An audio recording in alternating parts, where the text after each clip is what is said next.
ইউকাবিলুহা ইওয়াজ, প্রত্যেক ওই অতিরিক্ত অংশ যা কোনো বিনিময় ছাড়া গ্রহণ করা হয়। ফাও ফাও যেই অংশটা গ্রহণ করা হয় এটাকে বলা হয় রিবা। রিবার সংজ্ঞা হাদিসে আসছে।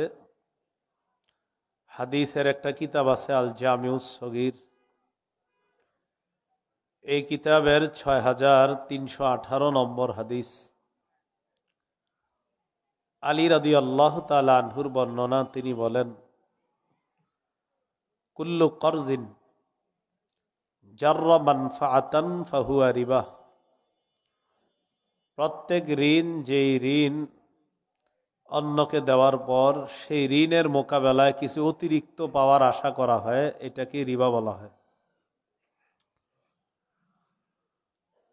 হাদিসের একটা কিতাব আছে, নাম মুসান্নাফ আব্দুর রাজ্জাক, এই কিতাবের 14362 নম্বর হাদিস। আব্দুল্লাহ ইবনে আব্বাস রাদিয়াল্লাহু তাআলা আনহুমার বর্ণনা, তিনি বলেন,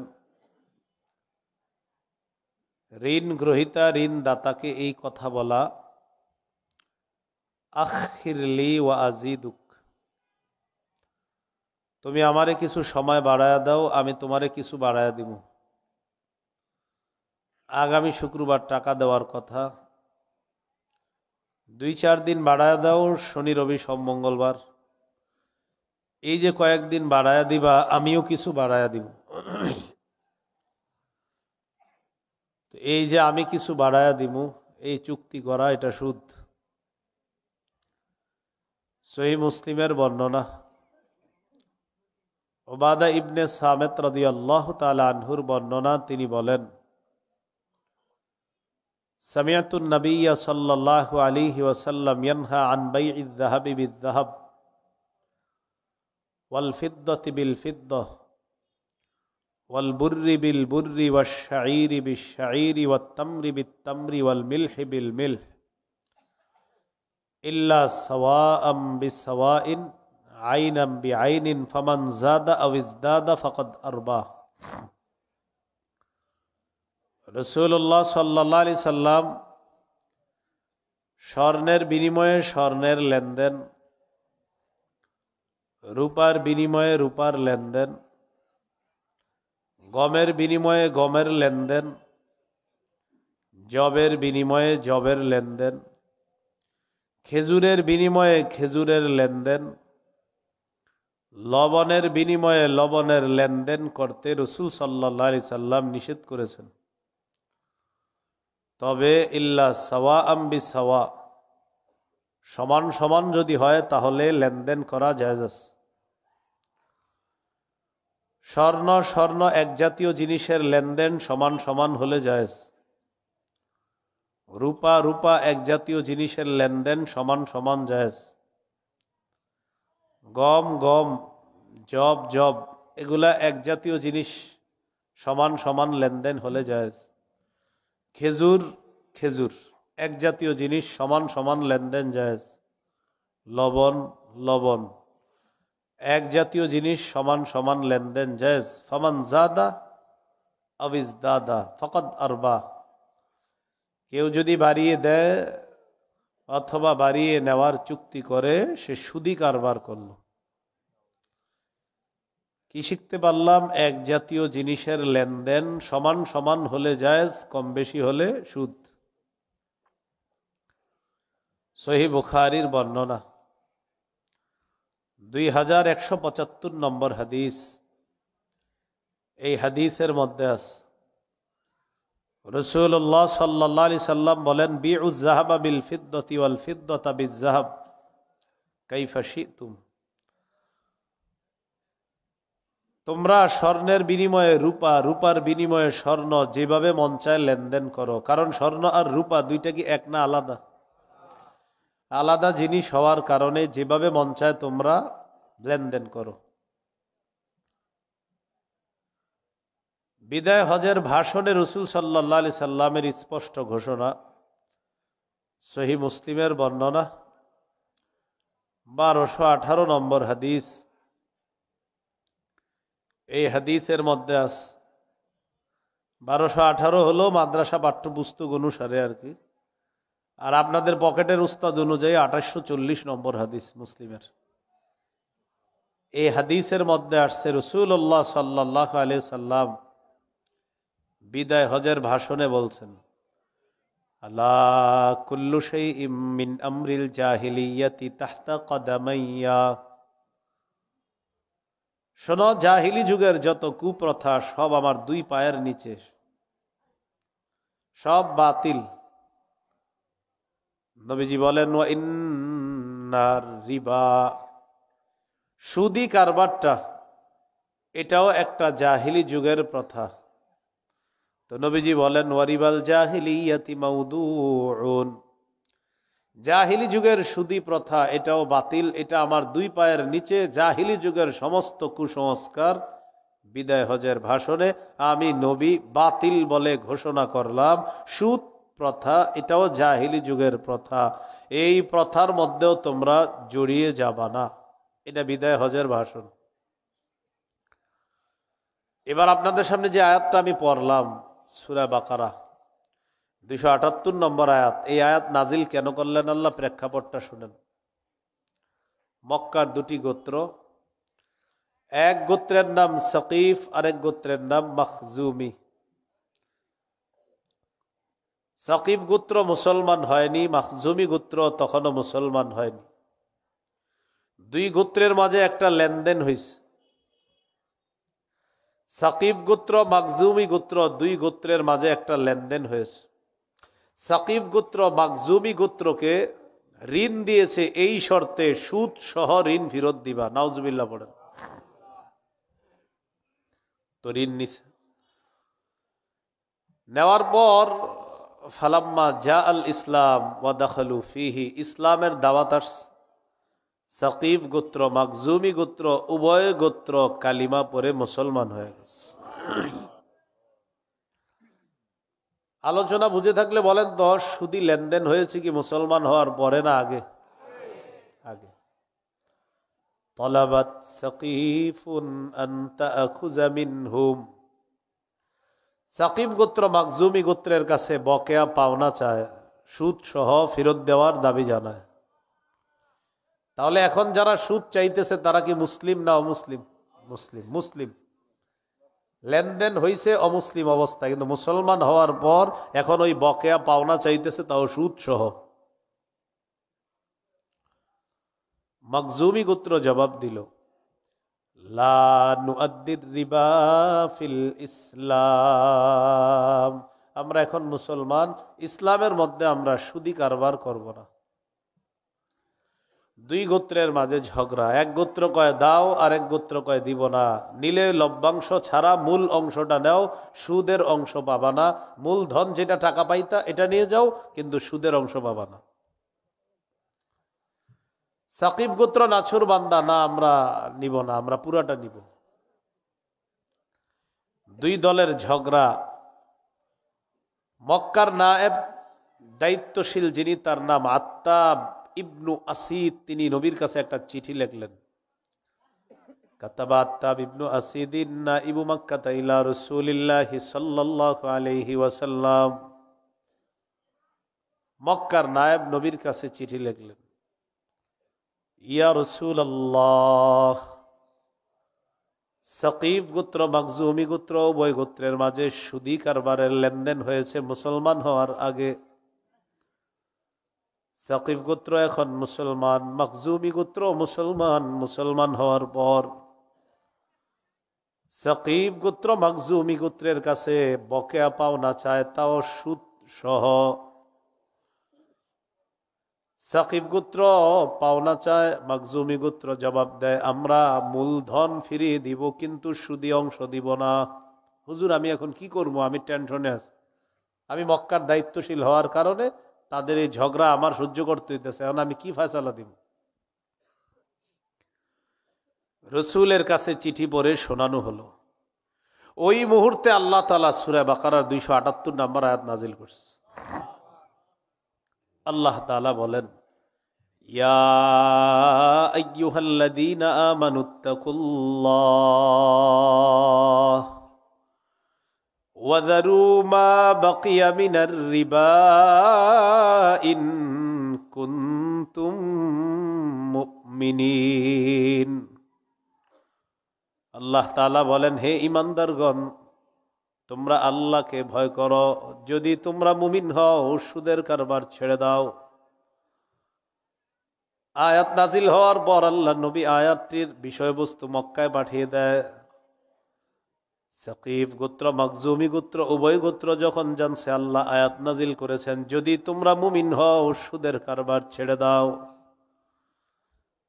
সাকিফ গোত্র সাথে সাথে জবাব দেয়, নাতুবু ইলাল্লাহ ওয়া নাযারু মা বাকিয়া মিনার রিবা।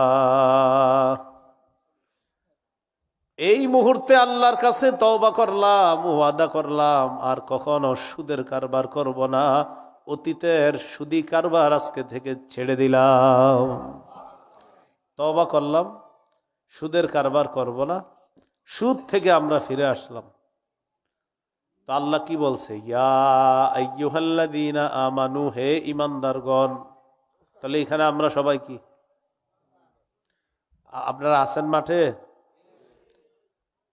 সুদের ওয়াজ ছাড়া অন্য সব ওয়াজে সুবহানাল্লাহ আলহামদুলিল্লাহর আওয়াজ কিন্তু জোরে থাকে। আর সুদের ওয়াজে আপনার মনে হবে যে 20,000 মানুষও যদি থাকে 20 জনও নাই মাঠে, এরকম কিন্তু মনে হয়। তা আপনার টেনশন করেন না বিষয়টা।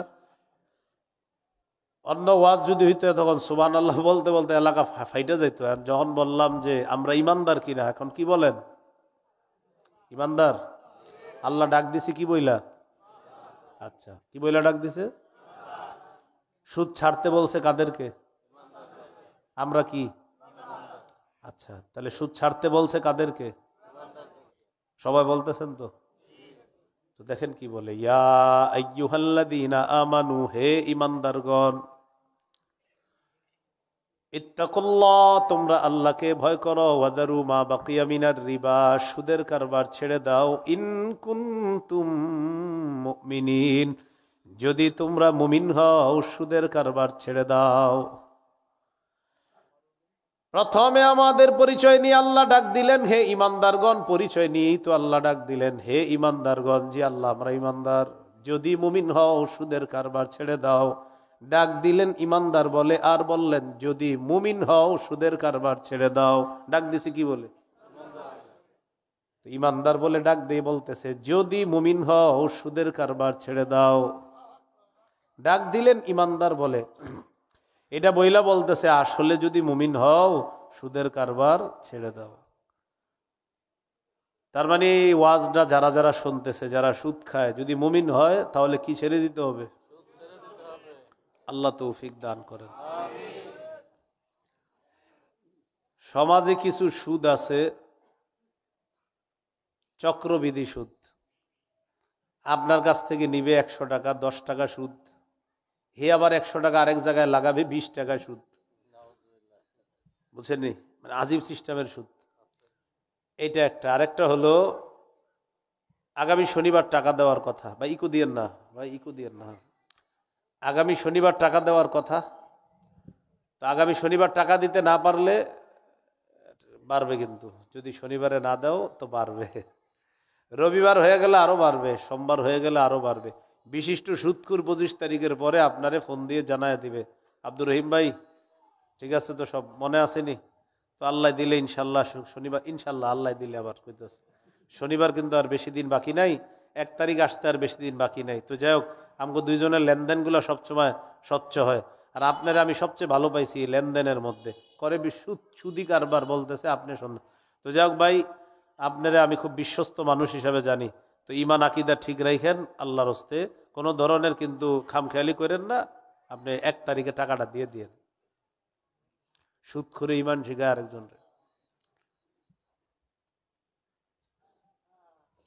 সূরা আলী ইমরানের 130 নম্বর আয়াতে আল্লাহ বলেন, ইয়া আইয়ুহাল্লাযীনা আমানু লা তাকুলুর রিবা আদআফাম মুদাআফা, হে ঈমানদারগণ, তোমরা সুদ খেও না, চক্রাকারে বৃদ্ধি করে তোমরা সুদ খেও না। তোমরা বাড়ায় বাড়ায় সুদ খাও না, কম বেশি সব ধরনের সুদ হারাম। আবার অনেকে বাড়ায় বাড়ায় সুদ খায়, আল্লাহ বলেন এটাও করবা না। সূরা বাকারার 276 নম্বর আয়াতে আল্লাহ বলেন, ইয়ামহাকুল্লাহুর রিবা ওয়া ইউরবিস সাদাকাত। আল্লাহ তাআলা সুদকে ধ্বংস করে দেয়, সদকাকে আল্লাহ বাড়ায় দেয়। সূরা রুমের মধ্যে আল্লাহ বলেন, ওয়া মা আতাইতুম মির রিবাল লিয়ারবুয়া ফি আমওয়ালিন নাস ফালা ইয়ারবু ইনদাল্লাহ। আল্লাহ তাআলা বলেন, তোমরা যেই সম্পদ সুদ হিসাবে মানুষকে দাও, মানুষের সম্পদ বাড়ার জন্য যেই সুদের অংশ দাও, ফালা ইয়ারবু ইনদাল্লাহ, আল্লাহর কাছে এটা বাড়ে না। তোমরা মানুষকে যেই সুদি অংশটা দাও মানুষের সম্পদ বাড়ার জন্য, আল্লাহর কাছে এটা বাড়ে না।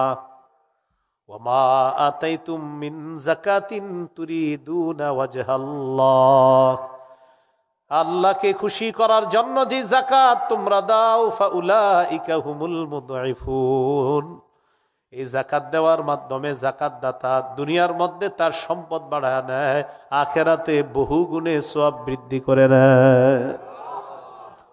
সত্যি করে বলবেন, সুদে আসলে আমাদের চোখে দেখতে কি মনে হয়? টাকা কমে না বাড়ে? সুদে দেখতে টাকা কি হয়? বাড়ে। আর যাকাতে টাকা কমে। বাহিরের আওয়াজ কি বাইরে গেছে? বাহিরের আওয়াজ, এই যে উপরের আওয়াজ কমান, উপরের আওয়াজ কমান। হ্যাঁ, উপরে এখানে একটা ক্লাস হবে। হ্যাঁ, একটা ক্লাস হবে, এরকম নিয়ন্ত্রিত আওয়াজ রাখেন, তো ফাটানো হবে না, আপনি আওয়াজ নিয়ন্ত্রণ রাখেন। হ্যাঁ, সুদ দেখলে কি মনে হয়? বাড়ে। আল্লাহ বলে বাড়ে না। যাকাত দেখলে মনে হচ্ছে কমে, আল্লাহ তাআলা বলে বাড়ে। বলেন, আল্লাহর কথাই চূড়ান্ত সত্য কথা। তাহলে আমাদের চোখে সুদ বাড়ে, আল্লাহ তাআলা বলে বাড়ে না। আমাদের চোখে যাকাত কমে, আল্লাহ তাআলা বলে বাড়ে। আল্লাহর কথাই চূড়ান্ত সত্য কথা। এখন কথা হলো, আমাদের দেশটা সুদ ভিত্তিক রাষ্ট্র ব্যবস্থা। আমাদের দেশ এখনো কি ভিত্তিক? কত পার্সেন্ট জানি মুসলমানের দেশ এটা? মানে 90-এর কম না, কিন্তু বেশি, মানে ধরে নি 90-এর বেশি। তাহলে আমাদের দেশ সুদ ভিত্তিক রাষ্ট্র ব্যবস্থা। সুদ ভিত্তিক রাষ্ট্র ব্যবস্থা আছে, আগেও ছিল, এখনো আছে। ভবিষ্যতের চিন্তাধারাও সুদ ভিত্তিক রাষ্ট্র ব্যবস্থা যদি থাকে কোন মুসলমান দেশের, তাহলে তাদের দেশ ফকির আর ভিক্ষা করা ছাড়া উপায় থাকবে না। আমাদের দেশের প্রত্যেকটা মানুষের মাথা পিছু আয় 1,07,000 টাকা। কারণ আমাদের দেশ ছিল সুদভিত্তিক রাষ্ট্র ব্যবস্থা। বুঝেন নাই? উন্নতির খালি ছোঁয়া দেখছেন, লাইট দেখছেন, লাইট দেখে যে পরে যে 1,07,000 টাকা মাথা পিছু ঋণ রাখছেন, 500 কোটি বইলা 150 কোটিতে কাম সারা, 350 কোটি যে আমেরিকা পড়ছে, এটা তো আপনার কোনো খবর নাই। এই হলো ঝামেলাটা আর কি। আমি কিন্তু কাউরে বলি নাই, বলছি, কিন্তু অনেকে মনে করবে ওরে বলছি, তো আপনার ও যদি এরকম করে তো ওরই বলছি। বেদাতের ওয়াজ করলে বেদাতিরা মাইকের সামনে বসে বসে বলে, হুজুর এটা আমারে বলছে, তো আপনি বেদাতি হলে তো আপনারই কইছি। ওয়াজ করছি কিসের? বেদাতি বসে বসে বলতেছে এটা আমারে কয়, তার মানে আপনি বেদাতি। এখন যে বললাম 500 কোটির জায়গায় 150 কোটি দিয়ে কাম সারা, বাকি 350 কোটি মারছে, এখন আপনার মনে আসতেছে, মনে হয় হেরে কয় হ্যাঁ মারছে। যদি মনে করেন মারছে, তাহলে হ্যাঁ। চোরে যখন নাকি চোরের ওয়াজ করবেন, চোরে চিন্তা যায়, হ্যাঁ চুরির ওয়াজ করলো, তুমি চাচ্ছ গা, তুমি কি চোর? তখন যদি কয় হ্যাঁ, তো ওয়াজ তো তোমারই করছে। সুদ ভিত্তিক রাষ্ট্র ব্যবস্থার শেষ পরিণতি ভিক্ষা করা। বিপরীত দিকে যাকাত ভিত্তিক রাষ্ট্র ব্যবস্থার শুভ পরিণতি ধনী হওয়া, যার শ্রেষ্ঠ প্রমাণ আফগানিস্তান।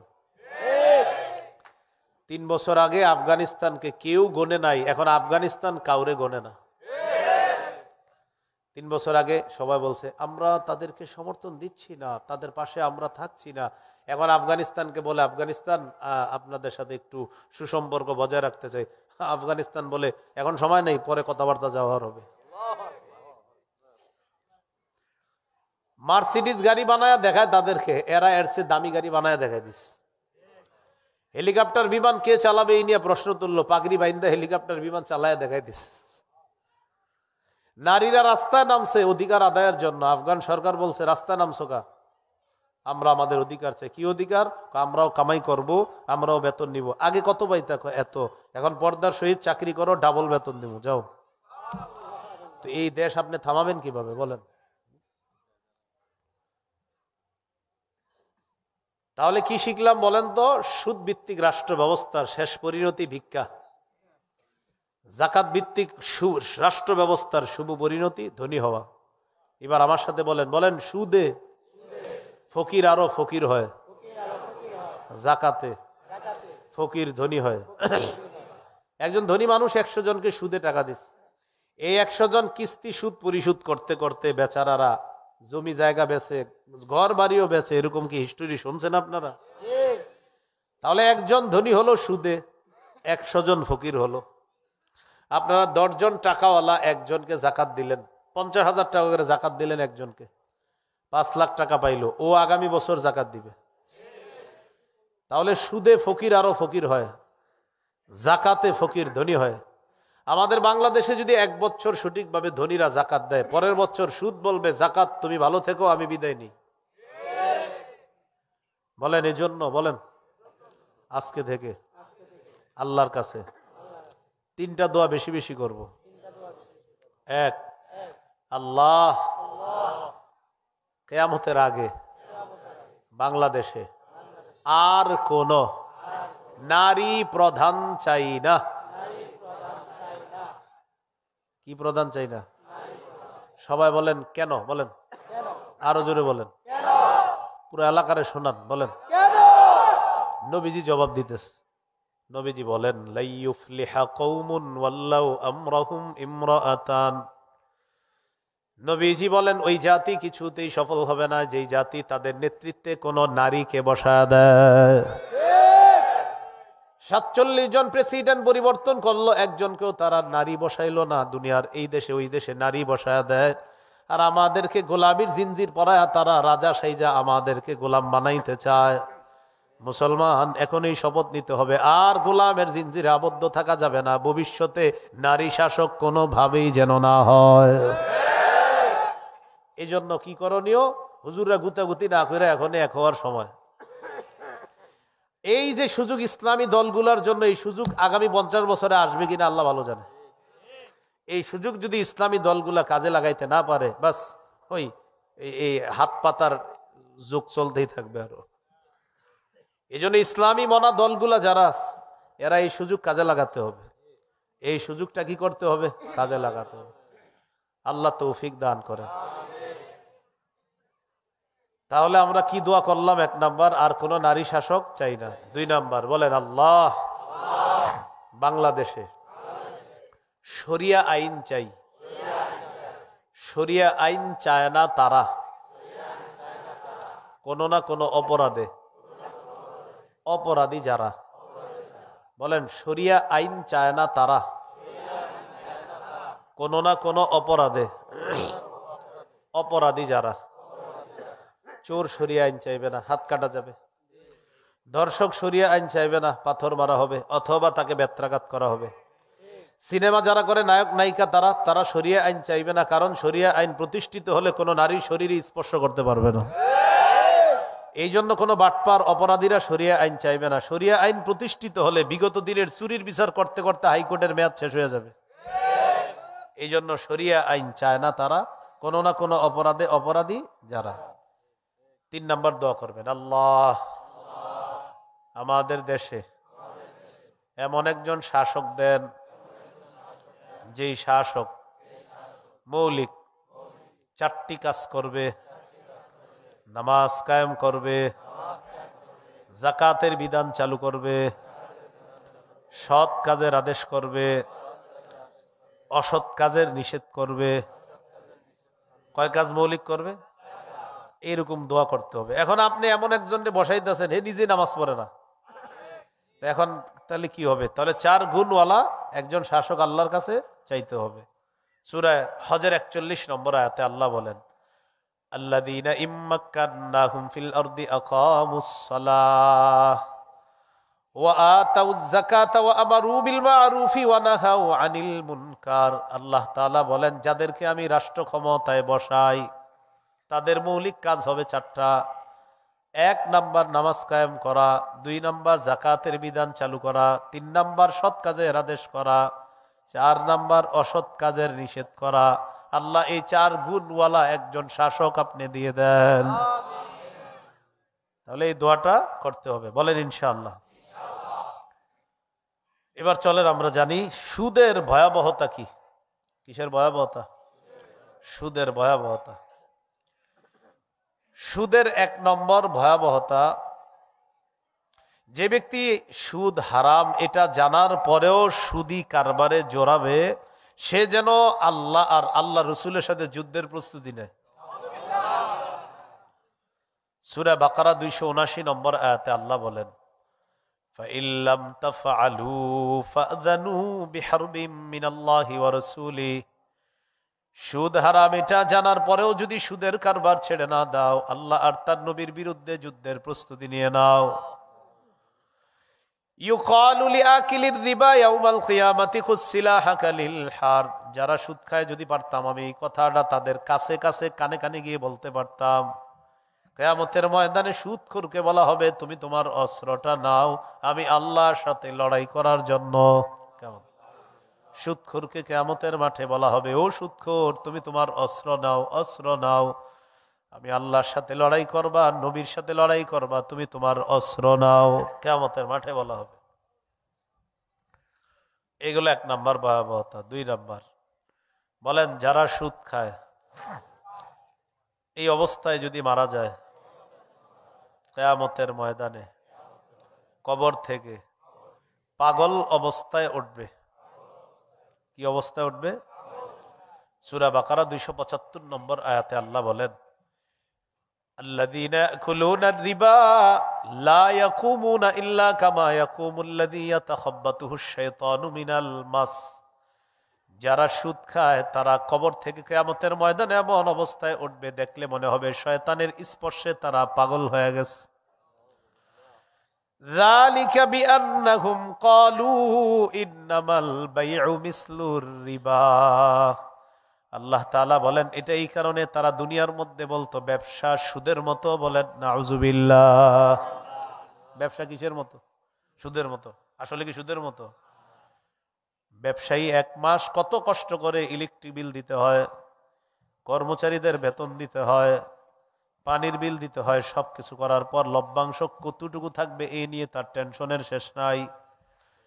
সুদখোর 25 তারিখ পর্যন্ত টাট জুয়া খেলায় আর চা দোকানের সামনে বৈশা বৈশা লেকচার মারবে আর বলবে ইমান তোরছে আমার কম নাই। কি বলবে? ইমান তোরছে আমার। আবার দেখবেন মাঝে মাঝে হজেও যায়। কোথায় যায়? খায় কি? যায় কই? বলেন বলেন। খায় সুদ, যায় হজে। এরকম খায় সুদ, যায় হজে। এই তো আবার আইসা আইসা আপনার এরকম বলে, হ্যাঁ বেটা বুঝো যেগুলা কিছু, তো 25 তারিখের পরে চুপে চুপে ফোন দেয়, শোনো তো আমার আর তোমার লেনদেনের বিষয়টা এই এলাকার ওলামায়ে কেরাম জানো না তো? না তো যাক, এগুলা আমার আর তোর মাঝে ইমান রাখবি কিন্তু ঠিক মতো, কাউরে বলবি না এগুলা। মানে সুদ যে খারাপ এটা হেও জানে, আর যে নিতেছে সেও জানে, তো বলতেছে সাবধান, এগুলা কাউরে বলবি না। সমাজে কিছু বিশিষ্ট সুদখোর পাবেন যারা লুকায় লুকায় সুদ খায়, মানে চুপে চুপে খুব নেক সুরতে, মানে বুঝায় আমি খুব ভালো মানুষ, কিন্তু হ্যাঁ সুদ খায়। আর হ্যার কিছু কাস্টমার ধরা আছে যারা হ্যার কাছ থেকে সুদ নেয়, তো তাদেরকে এভাবে বলে, ভাই আপনার কিন্তু আমি অনেক বিশ্বাস করি, আপনার ইমান খুব পাকাপোক্ত, আল্লাহর রাস্তায় কথাটা কাউরে বলবেন না, এরকম বলে। তো এরা কি করে? এরা খায় সুদ, আরেকজনের রক্ত চোষা টাকা। আবার দেখবেন প্যান্ট শার্ট পয়রা এলাকায় আসবে, আসার পরে আপনি বলবেন স্যার কি অবস্থা, বাজারু গাড়ি কিনছেন, মাশাল্লাহ মনে হয় ইনকাম ভালো হয়েছে ব্যবসায়। তখন উনি বলবে, হ্যাঁ 1 করোড় প্রফিট হয়েছিল, এর মাঝে তোমার 50 লাখ হলো ইন্টারেস্ট, আর মূল প্রফিটটা হলো তোমার 50 লাখ। আপনি সহজ সরল কৃষক মানুষ তাকায় রয়েছেন, বলতেছে 1 করোড় প্রফিট, তার মধ্যে তোমার 50 লাখ, এটা হলো মূল প্রফিটটা, উইথ ইন্টারেস্ট তোমার 50 লাখ। হে আপনারে এই ইংলিশ বলার পরে আপনি মনে করতেন স্যারের ব্যবসাটা না জানি কত উন্নত। স্যার আপনারে বুঝাইছে 50 লাখ সুদ আর 50 লাখ আসল, এটা আপনারে স্যারে বুঝাইছে। তো বড় লোকে যেটা খায় এটার নাম দেয় ইন্টারেস্ট, গরিবরা ওই সহজ কিস্তি, এটার নাম সুদ। আশা, ভালোসা, হতাশা, নিরাশা, ব্রাক, বেঞ্চ ইত্যাদি কত নামে আছে না এগুলা। তো এরা কিস্তি কিস্তিতে এগুলার নাম দেয় সুদ, আর ধনী এটার নাম দেয় কি? ইন্টারেস্ট। ধনী যেটার নাম ইন্টারেস্ট দেয় আর গরিবেরটার নাম সুদ সুদ সুদ। এটা যদি ধনী মানুষও খায়, হ্যাঁ প্যান্ট শার্ট কোট প্যান্ট পরে থাকলে আর বলবে তুমি বিশিষ্ট সুদখোর। বিশিষ্ট কি খোর? মানে হ্যাঁ প্যান্ট শার্ট পরে ইংরেজি বুঝায় আর বুঝায় যে আমি ভালো মানুষ। তো আল্লাহ তাআলা বলেন যালিকা বিআন্নাহুম ক্বালু ইন্নামাল বাইউ মিসলুর রিবা। এটাই কারণে তারা বলতো ব্যবসা সুদের মতো। ওয়া আহাল্লাল্লাহুল বাইআ ওয়া হাররামার রিবা। আল্লাহ তাআলা বলেন আল্লাহ ব্যবসা হালাল করেছেন, সুদ আল্লাহ হারাম করেছেন। এই আয়াতটা দেখবেন অনেক কোম্পানির সামনে লেখা, দেয়ালের মধ্যে লেখা, আর এক খাম্বার মধ্যে লেখা হাতের কামাই শ্রেষ্ঠ কামাই আল হাদিস। আর এক খাম্বার মধ্যে লেখা নবীও কামাই করছে। আল্লাহ নবী বলেন আমি ছাগল চড়াইছি, মেষ চড়াইয়া বেতন নিয়েছিলাম, আমি হালাল কামাই করছি আল হাদিস। ওই পাশে লেখা দাউদ নবী হাতের কামাই করছে আল হাদিস। এবার আপনি ভিতরে গিয়ে দেয়ালে দেয়ালে খালি আল কোরআন আল হাদিস। এবার একটু পরে যে কাজটায় যাবেন সুদ। দেয়ালে চারপাশে লেখা আল হাদিস আল কোরআন, একটু পরে আপনি মূল কাজে যাবেন আর কি, ওখানে যেই কাজে গেছেন এখন ওখানে যাবেন, যাওয়ার পরে সুদি লেনদেন। দেয়ালে দেয়ালে যদি কোরআনের সবগুলা আয়াত লেখাও থাকে আর বিশেষ যদি সুদের কারবার হয়, সুদ হারাম, কিয়ামত পর্যন্ত হারাম। কোরআনের আয়াত আর হাদিস লেখা দেখবেন দেয়াল পুরা ভরা, ভিতরে সুদের কারবার। এটা চিন্তা ভাবনা করলে অনেক কিছু গবেষণা করে বের করে নিতে পারবেন। আল্লাহ আমাদেরকে বুঝার তৌফিক দান করেন। এলো 2 নম্বর গজব। 1 নম্বর গজব আল্লাহ আল্লাহ রসুলের সাথে যুদ্ধ। 2 নম্বর গজব কিয়ামতের ময়দানে কবর থেকে পাগল অবস্থায় ওঠা। 3 নম্বর গজব, আমার দিকে তাকান, 3 নম্বরটা এই যে, এই দেখেন আপনারে এইভাবে গলা চাইপা ধরলে আপনার যেমন কষ্ট হবে, এইভাবে গলা চেপে ধরার পর কেউ যদি আপনাকে গলা টিপে হত্যা করে আপনার যেমন কষ্ট হবে, সুদখোর কিয়ামতের মাঠে যখন উঠবে মনে হবে তার গলাটা কেউ চেপে ধরছে, আসলে কিন্তু চেপে ধরে নাই, কিন্তু মনে হবে তার গলা চেপে কেউ হত্যা করতে চাইতেছে। এই অবস্থায় উঠবে কিয়ামতের মাঠে। উমদাতুত তাফসীর 1 নম্বর খণ্ড 330 নম্বর পৃষ্ঠা। আকিলুর রিবা ইউবআসু ইয়াউমাল কিয়ামাতি মাজনুনান ইউখনাক। সুদখোরকে কিয়ামতের ময়দানে উঠানো হবে এমন অবস্থায় দেখলে মনে হবে পাগল, আর মনে হবে তার গলাটা চেপে ধরে কেউ তাকে হত্যা করছে। নাউজুবিল্লাহ। 4 নাম্বার, সুদের কারণে আপনার কি বরাদ্দকৃত হালাল রিজিকটা আল্লাহ ছিনায় নেয়। আপনার জন্য বরাদ্দকৃত হালাল রিজিক ছিল আল্লাহর পক্ষ থেকে, কিন্তু আপনি সুদে কারবার করতেছেন, এই হালাল রিজিকটা আল্লাহ ছিনায় নেবে। তুমি সুদ খাও, হালালটা তোমার খাওয়া লাগবে না, আল্লাহ হালাল ছিনায় নেবে। সূরা নিসা আল্লাহ তাআলা বলেন ফাবিজুলমিম মিনাল্লাযীনা হাদু হাররামনা আলাইহিম তাইয়্যিবাতিন উহিল্লাত লাহুম ওয়া বিসাদ্দিহিম আন সাবিলিল্লাহি কাসীরা ওয়া আখযিহিমুর রিবা ওয়া ক্বাদ নুহু আনহু ওয়া আকলিহিম আমওয়ালান নাসি বিল বাতিল। আল্লাহ তাআলা বলেন 4টি অপরাধের কারণে মানুষের হালাল রিজিক আল্লাহ ছিনায় নেয়। কয় অপরাধ? বলেন। 1 নাম্বার জুলুম করা, 2 নাম্বার আল্লাহর রাস্তায় বাধা দেওয়া, 3 নাম্বার সুদ খাওয়া, 4 নাম্বার আরেকজনের সম্পদ অন্যায়ভাবে ভক্ষণ করা। এই 4টি অপরাধ যার মধ্যে আসবে আল্লাহ তাআলা তার হালাল রিজিক ছিনায় নিবেন। আপনার পাশাপাশি 2 জনের জমিন আছে, আপনি কোদাল দিয়া কাটতে কাটতে কাটতে কাটতে আগে আইল ছিল এত বড়, এখন এটা এরকম চিকুন হয়ে গেছে কিভাবে? হ্যাঁ, এই যে কাটতে কাটতে আপনার জমির অংশ বানাইলেন, বড় বানাইলেন, এক বিগত পরিমাণ যদি আরেকজনের মালিকানা হয়, সহিহ মুসলিমের বর্ণনা, কিয়ামতের ময়দানে 7 তবক জমিন আল্লাহ আপনার গলায় ঝুলাইয়া দিবেন। নাও, তোমার অনেক জমি দরকার, এখন 7 তবক জমি নিয়ে কিয়ামতের মাঠে হাঁটো, নাও। এইগুলো আপনাদের এলাকায় আছে, এরকম কুবাইতে কুবাইতে কমবা না, সাবধান। আপনার জমি থেকে আল্লাহ আপনার হালাল রিজিক দিবে, আপনি কেন হারামটা ধরতেছেন? এই হারামটা ধরার কারণে হালাল রিজিক আপনার থেকে আল্লাহ ছিনায় নিবে। তাহলে 4 নাম্বার গজব, সুদের কারণে আল্লাহ হালাল রিজিক থেকে বঞ্চিত করেন। আল্লাহ আমাদেরকে হেফাজত করেন। 5 নাম্বার গজব, বলেন কোন এলাকায় যদি 2টি অপরাধ বেড়ে যায়, 1 ব্যভিচার, 2 সুদের কারবার, ওই এলাকায় এই চর কাকইর মনে করেন এলাকায় আল্লাহ আযাব দিতে চান না, কিন্তু সুদখোরেরা আল্লাহর আযাব টাইনা নিয়ে আসে। এই এলাকায় আপনারা অনেক ভালো মানুষ আছেন, আল্লাহ তাআলা গজব দিতে চান না, সুদখোরেরা আর ব্যভিচারকারীরা আল্লাহর গজব টেনে নিয়ে আসে। আল্লাহ দিতে চায় না, কিন্তু টেনে নিয়ে আসে এরা। আত-তারগীব ওয়াত-তারহীব কিতাবের নাম, 3 নম্বর খণ্ড, 69 নম্বর পৃষ্ঠা। ক্বালা রাসূলুল্লাহ সাল্লাল্লাহু আলাইহি ওয়াসাল্লাম, নবীজি বলেন, মা মিন কওমিন ইয়াযহারু ফীহিমুর রিবা, কোন এলাকার মধ্যে যদি সুদের কারবার বেড়ে যায়। অন্য বর্ণনায় ইযা যাহারাজ জিনা ওয়ার রিবা ফি ক্বরিয়াতিন ক্বাদ আহাল্লু বিআনফুসিহিম আযাবাল্লাহ, কোন এলাকার মধ্যে যদি দুটি অপরাধ বেড়ে যায়, 1 নাম্বার সুদের কারবার, 2 নাম্বার ব্যভিচার, ক্বাদ আহাল্লু বিআনফুসিহিম আযাবাল্লাহ, এই মানুষগুলা আল্লাহর গজব টেনে নিয়ে আসে, বলি নাউজুবিল্লাহ। এই জন্য এলাকার যারা সুদখোর আছে তাদের কাছে যাবেন, পায়ে ধরে বলবেন, ভাই তুমি সুদের কারবার ছেড়ে দাও, কারণ তোমার কারণে গজব আসলে আমরা ভালো মানুষগুলাও গজবের মধ্যে পড়ব। যদি সুদের কারবার ছেড়ে না দাও, এলাকা ছেড়ে দাও। এলাকা ছেড়ে দিবে? হ্যাঁ, আরে বলেন, এলাকা ছাড়বে? যে সুদ খায় ওর কারণে আপনাদের ভালো মানুষের উপরে গজব আসে, তো ওরে গিয়ে বলবেন সুদের কারবার ছাড়ো অথবা এলাকা ছাড়ো। কি ঠিক? এলাকা ছাড়া ঠিক? তো হে তো আরেক এলাকায় গিয়ে সুদ খাবে, ওই এলাকা তো গজব আসবে। আপনাদের ভাইরাস আপনারা দূর করবেন, এটার আরেক জায়গায় পাঠাবেন। এটা পুরা ভাইরাস, এটা অ্যালার্জি। এই অ্যালার্জি এলাকায় রেখে এটারই ঠিক করেন, এটার পায়ে ধরেন, এটার হাতে ধরেন, ভাই তুমি সুদ খাও না।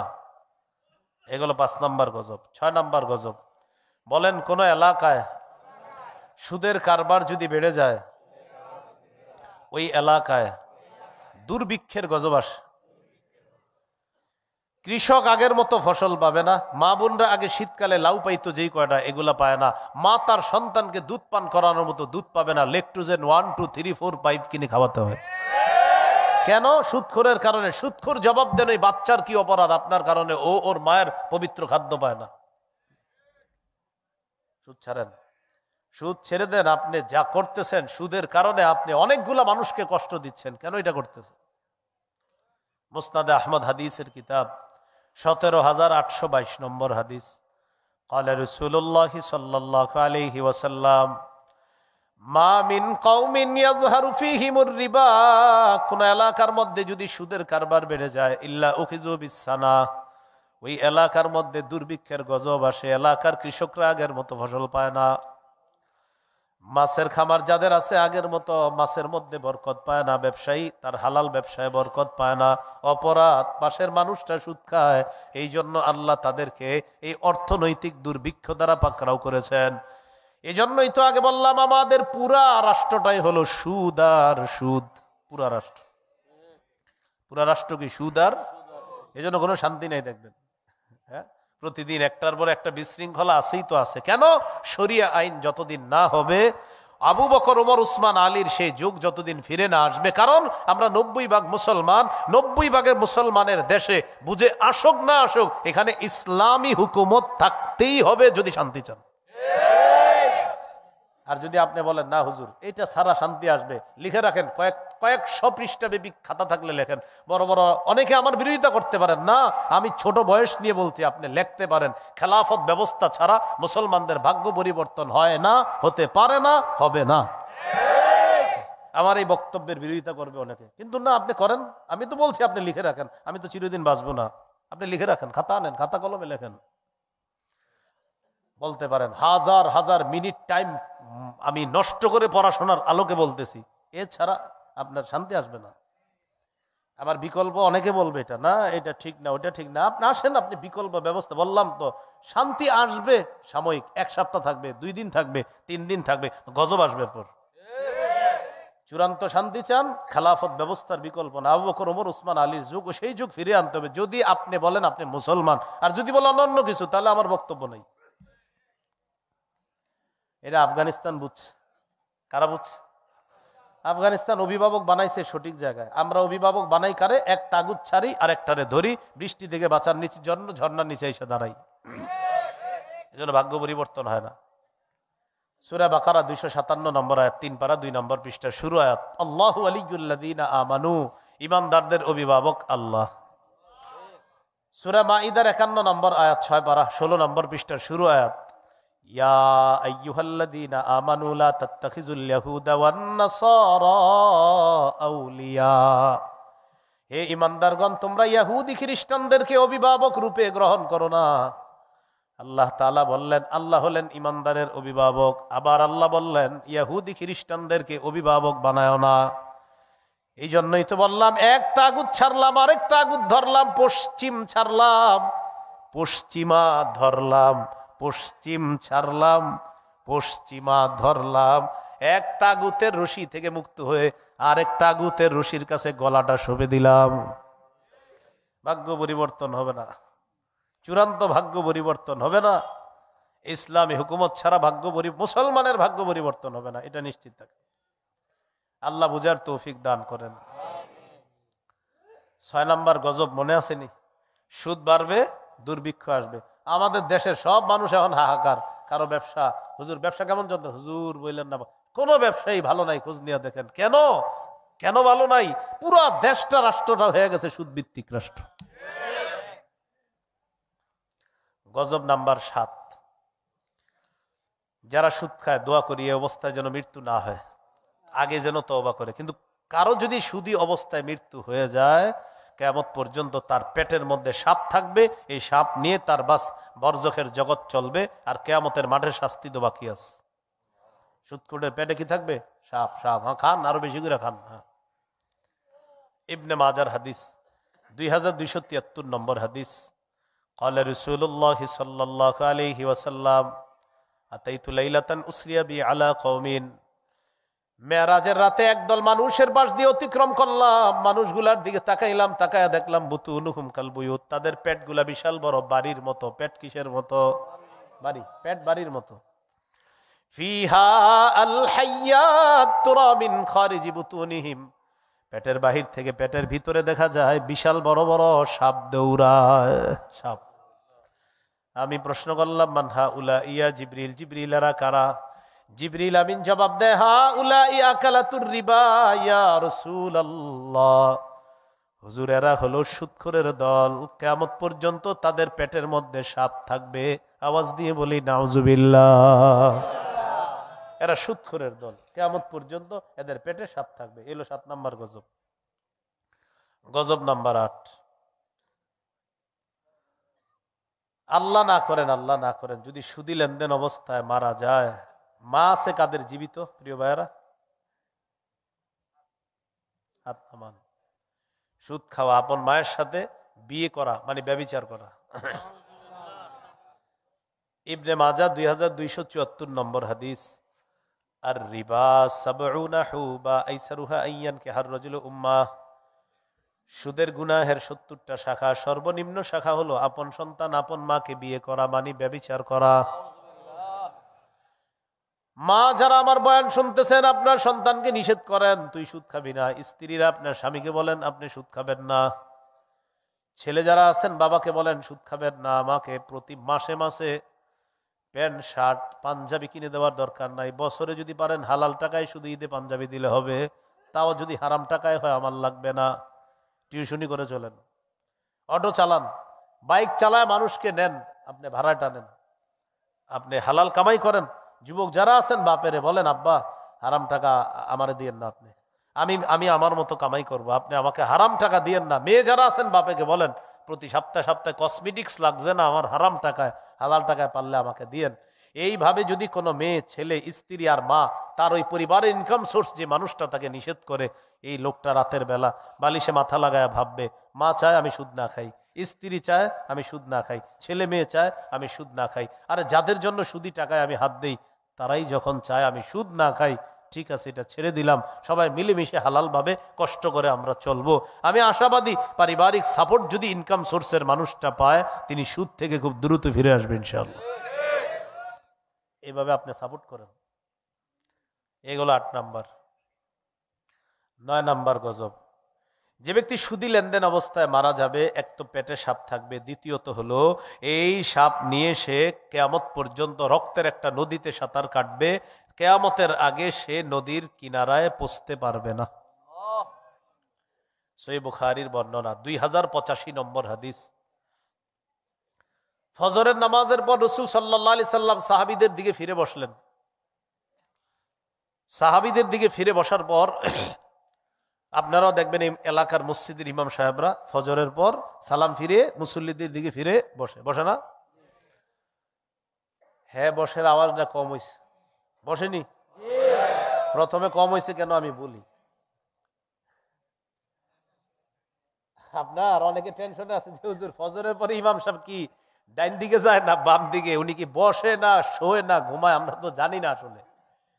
তো এই জন্য দেখবেন কয়েকজন বলছে জি, মানে অনেকে তো জানে না যে ফজরের পরে আসলে হুজুর ইমাম সাহেব কি উত্তরে দক্ষিণে না কোথায় যায়, আমরা তো জানি না আসলে। কেন জানে না? ওই ওনারা ঘরে নামাজ পড়েন তো ফজরটা, তো এই জন্য আর কি জানে না। আমি ভালো ধারণা রাখি, আপনি মসজিদে না পড়লে ভাই অন্তত ঘরে পড়েন, আল্লাহ তৌফিক দান করেন। কিন্তু যুবক যারা আছি আমরা সবাই মসজিদেই জামাতে যাব, বলেন ইনশাআল্লাহ। মান সাল্লা সুবহা ফি জামাআ, কেউ যদি ফজরের নামাজ জামাতে পড়ে সারা রাত নামাজ পড়ার সওয়াব। এশার নামাজ জামাতে বললে অর্ধেক রাত নামাজ পড়ার সওয়াব, ফজর জামাতে বললে সারা রাত নামাজ পড়ার সওয়াব। আপনি কিন্তু ঘুমায়া ছিলেন, আপনি এশা পড়ার পরে ঘুমায়া ছিলেন, পরে উইঠা ফজর পড়ছেন, এই ঘুমায়া ছিলেন উইঠা ফজর পড়ছেন, বাস ঘুমায়া থাকলেও আল্লাহ সারা রাত দাঁড়িয়ে দাঁড়িয়ে নামাজ পড়ার সওয়াব ওই এশার ফজরের কারণে আর দিয়ে দিবে আপনাকে। তো যাই হোক, আগামীকাল ফজর একটু দেখে ইমাম সাহেব কি করে। হ্যাঁ, তো ইমাম সাহেব ফজরের পর মুসল্লিদের দিকে ফিরে বস, নবীজি বসলেন সাহাবীদের দিকে ফিরে। বসার পর জিজ্ঞাসা করলেন, তোমরা কেউ কোনো স্বপ্ন দেখছো কালকে? কেউ কোনো জবাব দেয় না, এর মানে কেউ কোনো স্বপ্ন দেখে নাই। فقال رسول الله صلى الله عليه وسلم رأيت الليلة رجلين أتيان, দুই ব্যক্তিকে দেখলাম রাতের বেলা আমার কাছে আসছে, আসার পর একজন আমার ডান বাহুতে ধরছে আর একজন আমার বাম বাহুতে ধরছে। فأخرجاني إلى أرض مقدسة, পবিত্র একটা জমিনের দিকে আমাকে দুইজন নিয়ে চলছে। যাইতে যাইতে হাত্তা ইনতালাকনা ইলা নাহরিম মিন দাম, ওয়া ফি রিওয়ায়া হাত্তা আতাইনা আলা নাহরিম মিন দাম, রক্তের একটা নদীর কাছে গিয়ে পৌঁছলাম। নদীর দিকে তাকাইলাম, তাকায়া দেখি নদীর পানির কালার হলো রক্তের মতো। ফিহি রাজুলুন কাইম, নদীর মাঝখান, এটা মনে করেন মাঝখান, নদীর মাঝখানে এক ব্যক্তি দাঁড়ায় আছে, মাঝখানে এক ব্যক্তি দাঁড়ায় আছে, এটা হলো নদীর কিনারা। ওয়ালা ওয়াস্তিন নাহরি রাজুলুন বাইনা ইয়াদাইহি হিজারা, নদীর কিনারায় এক ব্যক্তি, তার সামনে পাথর আর পাথর, কিনারায় একজন মাঝে একজন, কিনারায় যিনি তার সামনে পাথর। আল্লাহ নবী বলেন ফাআকবালা রাজুলুল্লাযী ফিন নাহরি, মাঝখানের লোকটা সাঁতার কেটে রওনা করছে কিনারায় যাবে। যেই মাত্র কিনারায় যায়, যাওয়ার পর ফারামাল্লাযী আলা ওয়াস্তিন নাহরি বিহাজারিন ফি, নদীর কিনারা যে মানুষটা আছে তিনি একটা পাথর নিয়ে ওই সাঁতারকারী লোকটার মুখ বরাবর মারে। ফাআলকামাহু হাজারা, ওই লোকটার মুখের ভিতরে পাথরটা ভাতের লোকমার মতো ঢুকাইয়া দিবে, মানে ভাত যেমন পেটে যায়, এই পাথরটা এরকম মুখ দিয়ে ঢুকে আপনার সবকিছু ঝাঁঝরা করে রক্তে পুরা নদীটা রক্তের কালার হচ্ছে বারবার। তো পাথর লাগার পর আপনার রদ্দাহু হাইসু কানা, এক আঘাতে ওই লোক মাঝখানে সাঁতার কাটছে, আবার মাঝখানে চলে গেছে, এক আঘাতে, পাথরের এক আঘাতে নগদ মাঝখানে। নবীজি বলেন কুল্লামা আরাদা আইয়াখরুজা রামা বিহাজারিন ফি ফিহি রাদ্দাহু হাইসু কানা, যতবার লোকটা কিনারায় যেতে চায় ততবার পাথরের আঘাত খায়, আবার নদীর মাঝখানে চলে যায়। আমি প্রশ্ন করলাম কে এটা, কিছুই বুঝি নাই। জিবরিল আমিন জবাব দিলেন আল্লাযী রাআইতাহু ফিন নাহরি আকিলুর রিবা, যাকে আপনি নদীর মধ্যে সাঁতার কাটতে দেখলেন এই লোকটা হলো সুদখোর, কিয়ামত পর্যন্ত সাঁতার কাটবে, নদীর কিনারায় পৌঁছতে পারবে না। নাউজুবিল্লাহ। এ হলো 9 নাম্বার গজব। গজব নাম্বার 10, সুদ খাওয়া, দুনিয়া ধ্বংস করা, আখেরাত ধ্বংস করা।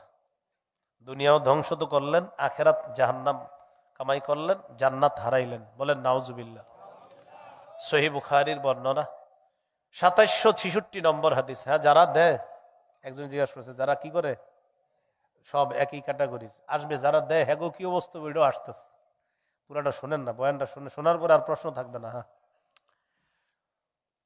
10 নাম্বার গজব যারা সুদি লেনদেন করে। একজনে কয় যারা দেয়, যারা লেনদেন সুদি লেনদেনই যারা করে। একজনে কয় যে সুদ দেয়, তো দেয় যে ওই তো খায়। হ্যাঁ, এটা একটা। যে সুদ দেয় ও সমান অপরাধী, মানে সুদের টাকাটা যে দেয় ও সমান অপরাধী। ও কেন এই হারাম কাজের মধ্যে লাগে, জড়িত হয়, ওর উপরে 24 ঘন্টা আল্লাহ রসুলের অভিশাপ চলতে থাকবে। কয় ঘন্টা? আচ্ছা, এটা আসতেছে। তো 10 নাম্বার, সুদি কারবার যে করে দুনিয়া ধ্বংস, জান্নাত হারায় ফেলে, জাহান্নামের মালিক হয়, নাউজুবিল্লাহ। قال رسول الله صلى الله عليه وسلم اجتنبوا السبع الموبقات। নবী বলেন তোমরা 7টি ধ্বংসাত্মক অপরাধ থেকে বাঁচো। قالوا وما هن يا رسول الله। সাহাবীরা বললেন হুজুর এই 7টি ধ্বংসাত্মক অপরাধ কি? নবীজি বললেন আশিরকু বিল্লাহ, 1 নাম্বার আল্লাহর সাথে শিরিক করা। এটা হলো ধ্বংসাত্মক অপরাধের একটা। কি করা? বলেন সবাই, কি করা? লাতাজিদান্না আশাদ্দান নাসি আদাওয়াতাল লিল্লাযিনা আমানুল ইয়াহুদা ওয়াল্লাযিনা আশরাকু। ঈমানদারদের সবচেয়ে বড় শত্রু হলো ইহুদি এবং মুশরিকরা। বাংলাদেশে 90 ভাগের বেশি মুসলমান। এই দেশেও ইদানিং কালে কিছু মুশরিক আমাদের উপর প্রভাব বিস্তার করতে চায়। সবাই তৈরি থাকেন, সতর্ক থাকেন। এই জাতীয় মুশরিক যারা আছে এদেরকে দমানোর জন্য বাংলাদেশের এখনো সুযোগ আছে। পররাষ্ট্র নীতিতে বাংলাদেশ কিছু বুঝতে হবে। না বুঝলে যারা বুঝে এদেরকে ডাকেন। পোড়ার ডিমের পররাষ্ট্র নীতি কি করতেছে না করতেছে কিছুই বুঝতেছি না। পররাষ্ট্র নীতি ওলামায়ে কেরাম ডাকেন, ওলামায়ে কেরামদের মধ্যে কাউরে ডাকেন, ডাকলে আপনাদেরকে বুঝাবে পররাষ্ট্র নীতি কারে বলে। বসছেন ঘোড়ার ডিমও বুঝেন না পররাষ্ট্র নীতি। চীনের সাথে আর পাকিস্তানের সাথে সম্পর্ক ভিত্তি মজবুত করেন, মাঝখানে যেটা আছে এটা ছাগলের 3 নাম্বার বাচ্চার মতো লাফানো শুরু করবে। বুঝেই না কেন?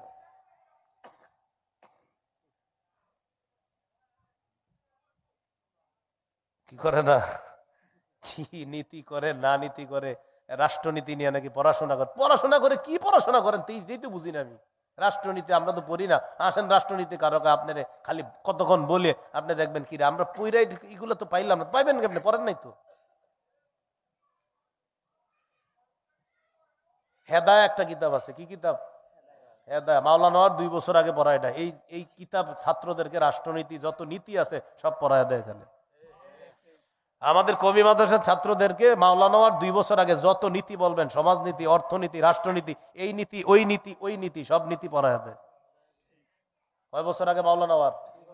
2 বছর আগে। তো বুঝেন বেটা মাওলানা হইলে কোথায় যায়। মুশরিক সবচেয়ে বড় শত্রু। 7টি অপরাধ ধ্বংস করে ছাড়বে আমাদের। 1 নাম্বার শিরিক। এই বছর শিরিককে যেইভাবে শুভেচ্ছা জানানো হয়েছে, এই বছর যারা জানান নাই মনে যে ভুল করছেন, নাম লিস্টি হতে পারে যে কেন জানান নাই। এরকম শিরিকের শুভেচ্ছার হিরিক লেগে গেছে। চোখে পানি এসে পড়ছে আমার যে শিরিকে এই পরিমাণ শুভেচ্ছার হিরিক লাগছে। মুসলমান এটা করলো কিভাবে, পারলো কিভাবে? এ হলো 1 নাম্বার শিরিক করা। 2 নাম্বার সিহরু, জাদু করা। 3 নাম্বার কতলুন নাফসিল্লাতী হারামাল্লাহু ইল্লা বিল হাক্কি, অন্যায়ভাবে কাউকে হত্যা করা। 4 নাম্বার আকলুর রিবা, সুদ খাওয়া। 5 নাম্বার আকলু মালিল ইয়াতীম, এতিমের সম্পদ অন্যায়ভাবে ভক্ষণ করা। 6 নাম্বার তাওয়াল্লি ইয়াউমাজ জাহফি, জিহাদের ময়দান থেকে পলায়ন করা। 7 নাম্বার কযফুল মুহসানাতিল মুমিনাতিল গাফিলাত, সতীসাদী মুমিন নারীর উপর মিথ্যা অপবাদ দেওয়া। সতীসাদী মুমিন নারীর উপর মিথ্যা অপবাদ। পুকুরের দক্ষিণ পাশের এক মেয়ের বিয়ে ঠিক হয়েছে। মেয়েটা আসলে ভালো, আপনাদের এলাকাবাসীও সাক্ষী দেয় মেয়েটা ভালো। তো বিয়ে ঠিক হওয়ার পর আমাদের সমাজের কিছু মানুষের অবস্থা এমন, আরেকজনের একটা মেয়ে ভালো জায়গায় বিয়ে হোক, এটা আবার পাশের ঘরের পছন্দ করে না। সবাই না, ক্ষেত্র বিশেষ। এখন দেখেন এই যে আমি এই কথাটা বললাম, এখন অনেকে বলবে হুজুর এটা আপনি কেন বললেন? ভাই আপনারই বলছি আমি, আপনারই অভ্যাস আসেনি সেটা বলেন।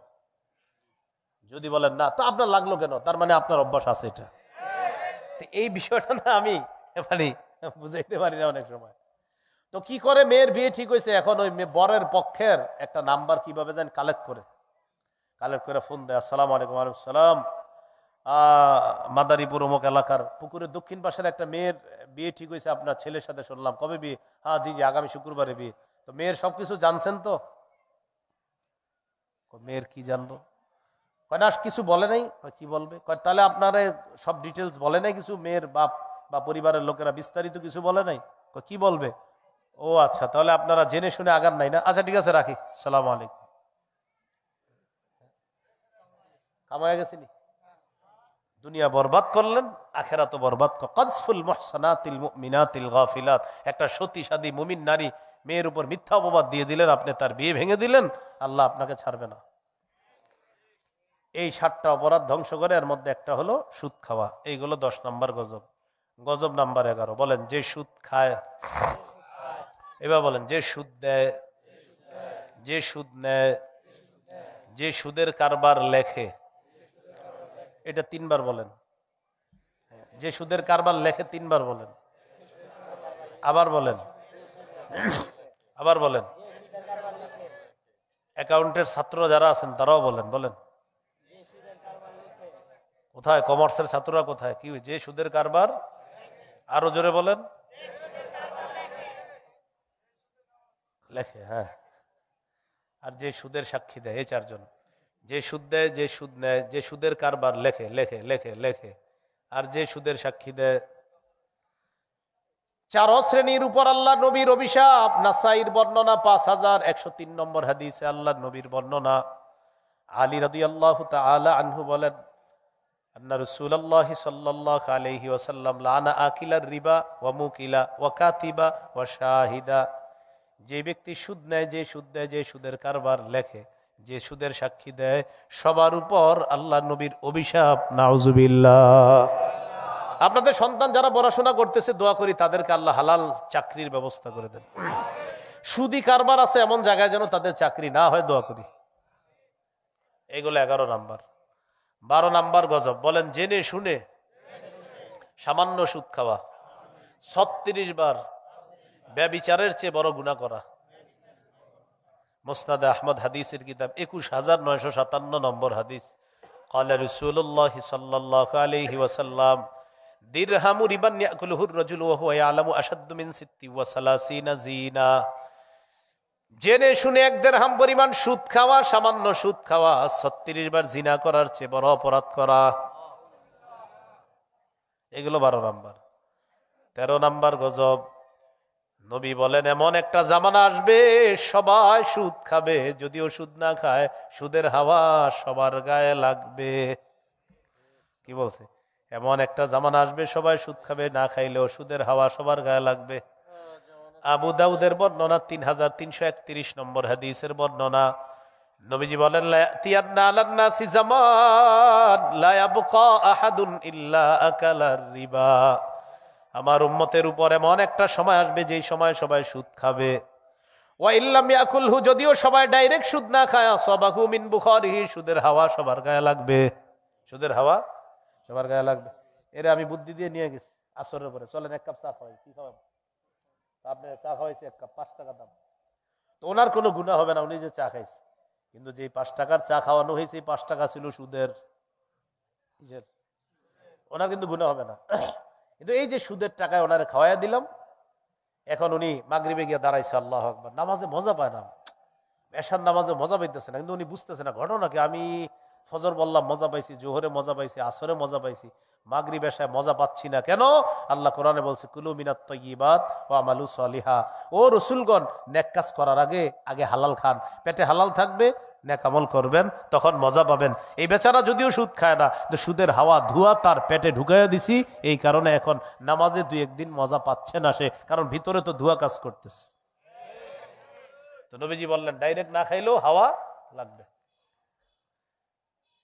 14 নাম্বার গজব, আল্লাহ না করেন যারা সুদ খায়, এই অবস্থায় যদি তাদের মৃত্যু হয়, আল্লাহ নিজের উপর ওয়াজিব করে নেয় যে তোরে আমি জান্নাত দিব না। আল্লাহ ওয়াজিব করে নেয় যে ওরে আমি জান্নাত দিব না।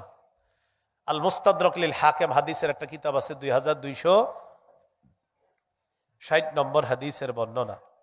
এই হাদিসের মধ্যে আসছে, আন আব্দুল্লাহ ইবনে উমর রাদিয়াল্লাহু তাআলা আনহুমা قال আরবাউন হাক্কুন আলাল্লাহ আল্লা ইদখিলাহুমুল জান্নাহ ওয়া লা ইউযিকুহুম নাঈমাহা। 4 শ্রেণীকে জান্নাত না দেওয়া আল্লাহর হক। কয় শ্রেণী?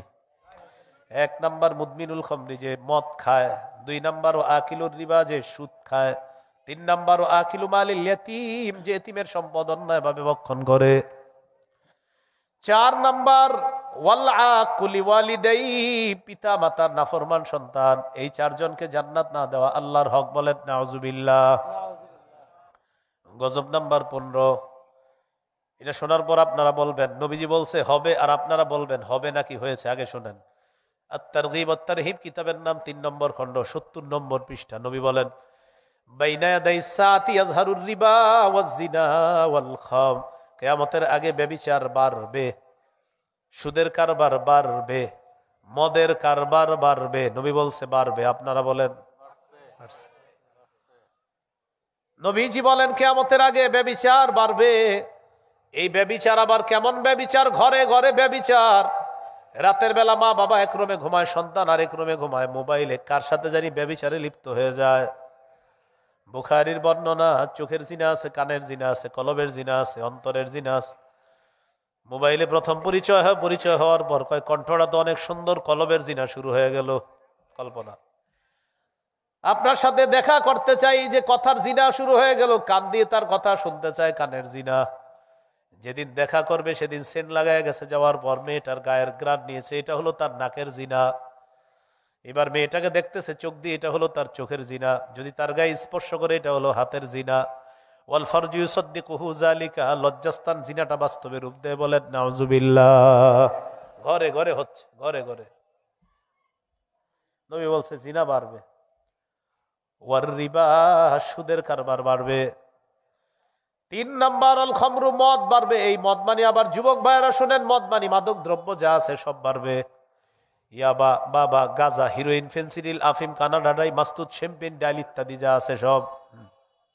হ্যাঁ, অনেকে হুজুর আপনি এত কিছু জানেন কেমন এই নামগুলা? আমার একটা ওয়াজ আছে, দেখবেন মাদক দ্রব্য বয়ানের বিষয় কি। এনে তো মাত্র 10-12টা কইছি, ওখানে দেখবেন একদম টানা 30টা কয়ে লাইছি।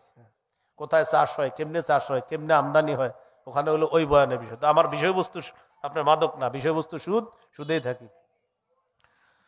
রাসূলুল্লাহ সাল্লাল্লাহু আলাইহি সাল্লাম বলেন জিনা বাড়বে, ব্যভিচার বাড়বে, মাদক দ্রব্য বাড়বে। 15 নাম্বার গজব। সর্বশেষ গজব 16 নাম্বার। বলেন সুদের শেষ পরিণতি। ওই আগেও বলছি, হ্যাঁ ভিক্ষা বলছি না আগে? বলেন সুদের শেষ পরিণতি ভিক্ষা। আবার বলেন, আবার বলেন ভিক্ষা। ইবনে মাজাহ 2279 নম্বর হাদিস। নবীজি বলেন মা মিন আহাদিন আকসারা মিনার রিবা ইল্লা কানা আকিবাতু আমরিহি ইলা কিল্লা, যারা বেশি সুদ খায় তাদের শেষ পরিণতি হয় সম্পদ কমে যাওয়া। সুদখোররা যদিও দুনিয়াতে দেখে সে ভালো আছে, ওর বংশের মধ্যে কেউ না কেউ গজবের মধ্যে পড়বে, এটা এক। আর ওর কারণে হাজারো মানুষ গরিব হয়, এটা আরেকটা।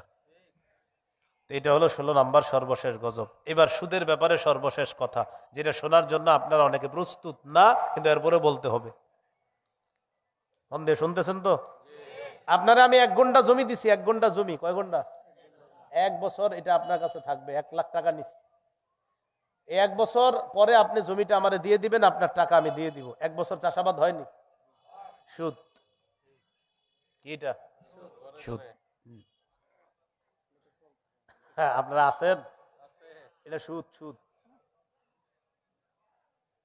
হ্যাঁ বলতেছি, বাঁচার উপায় বলতেছি। বলেন আগে, বলেন এটা কি করেন না? এটা আগে নিয়ম শিখেন। বলেন বন্ধকি জিনিস দিয়ে উপকৃত হওয়া জায়েজ নাই। বলেন আমি তার কাছে জমি রাখাটা, এটা বন্ধক। বন্ধকি জমিতে সে কিছু করবে না, আমি টাকা দিব, সে জমি ফেরত দিবে। জমিটা শুধু সে দেখে রাখবে, ব্যাস। এটা চাষাবাদ করবে না, এটাতে উপকৃত হবে না। আমি একটা স্বর্ণের চেন রাখলাম তার কাছে, 10,000 টাকা নিলাম, স্বর্ণের চেনটা ফেরত দিবে, টাকাটা দিয়ে দিব। বন্ধক রাখছে চেন। উনি শখ করে ওনার মেয়ের গলায় চেনটা দিস, মেয়ে আনন্দ করতেছে, আব্বা আমার চেন দিস। এই যে উনি ওনার মেয়ের আনন্দটা দিল, এই আনন্দ সুদের অন্তর্ভুক্ত হবে। আব্দুল্লাহ ইবনে মাসউদ রাদিয়াল্লাহু তাআলা আনহুর কাছে একজন আসছে ঘোড়ার উপরে চড়া। কিসের উপরে? আসার পর বলতেছে হযরত ওমকে আমার কাছে 500 দিরহাম দিনার ঋণ নিছে, তারপর আমার কাছে ঘোড়াটা বন্ধক রাখছে। আব্দুল্লাহ ইবনে মাসউদ বললেন ঘোড়া বন্ধক রাখার পর তুমি কি এটার উপরে ওঠো? জি। ইবনে মাসউদ বললেন ঘোড়ার উপরে যদি চড়াও অথবা নিজে চড়ো। তুমি যদি চড়ো বা কাউকে চড়াও এটা সুদ হবে, কারণ গোরা হলো বন্ধকি বস্তু, এটা দিয়ে উপকৃত হওয়া যায় নেই। করবেনটা কি? ভাড়া দিবেন। ভাড়া কি দিবেন? 1 বছরের জন্য ভাড়া দিবেন। 1 বছর ওনারা আমি জমি খাইতে দিলাম, উনি এই জমি চাষাবাদ করে খাবে, 20,000 টাকা ভাড়া নিব, বা এই এলাকায় যত ভাড়া ভাড়া। কিন্তু ওইটা ওইভাবে না, ওই যে আপনি অনেক টাকা দিয়ে বলবেন হুজুর পরে কিছু কাটবো, এটা বাটপারি, এরকম না। আপনি ভাড়া দিবেন যে 20,000 টাকা ভাড়া, ভাই 15,000 টাকা ভাড়া, তুমি জমি 1 বছর খাইবা, খাইয়া দিয়ে দিবা, বাস এটা ভাড়া। তুমি এটা ওই যে যেরকম পুকুর নেন, পুকুর ভাড়া নেন ইত্যাদি, এগুলা তো এটা জায়েজ আছে, লিজ বা ইত্যাদি এটা জায়েজ আছে। কিন্তু ওইটা যেটা ওইটা করবেন না। আরেকটা হইতে পারে আপনার বেশি টাকা দরকার। কি দরকার? এর একটা বুদ্ধি হইতে পারে এরকম, 5 বছরের জন্য ভাড়া দিন। কয় বছর? 5-20 কত? 1 লাখ। 5 বছরের জন্য জমিটা আপনারা ভাড়া দেবেন। এর মাঝে আপনার মনে করেন 1 লাখ টাকা আমি নিয়ে নিলাম, 5 বছর উনি ভাড়া 5 বছরের ভাড়া শোধ করে দিস। এর মাঝে একটা এরকম হইতে পারে, ভাই যদি 4 বছর পরে এরকম হয় যে তুমি জমিটা রাখবা না বা আমি নিয়ে নিবো, তখন তুমি জমি ফেরত দিলে আবার তোমার 20,000 আমি ফেরত দিয়ে দিব। মানে যতটুকু অংশের ভাড়া অতটুকু আপনি রাখবেন, বাকিটুকু অংশ আপনি ফেরত দিবেন। তো এটা হলো কি, আপনার অংশ বেশি টাকা দরকার। তো মানুষ কিন্তু সাধারণত জমির কাজটা করে বেশি টাকার জন্য। তো আপনি এইভাবে 5 বছরের জন্য ভাড়া দেন যে ভাই 1 লাখ টাকা ভাড়া, তুমি 5 বছর এটাতে চাষাবাদ করে খাও, 5 বছর পরে আমার জমি আমাকে ফেরত দিয়ে দিবা। তো এইভাবে আপনি বেশি টাকা নিতে পারেন। তো যে বিষয়টা বললাম ভাই, আমরা সবাই যেন কথাগুলো মনে রাখতে পারি, আল্লাহ তৌফিক দান করেন। হ্যাঁ, সুদি কারবার করেন না, সুদ খাবো না, সুদ ধরবো না, সুদ নিব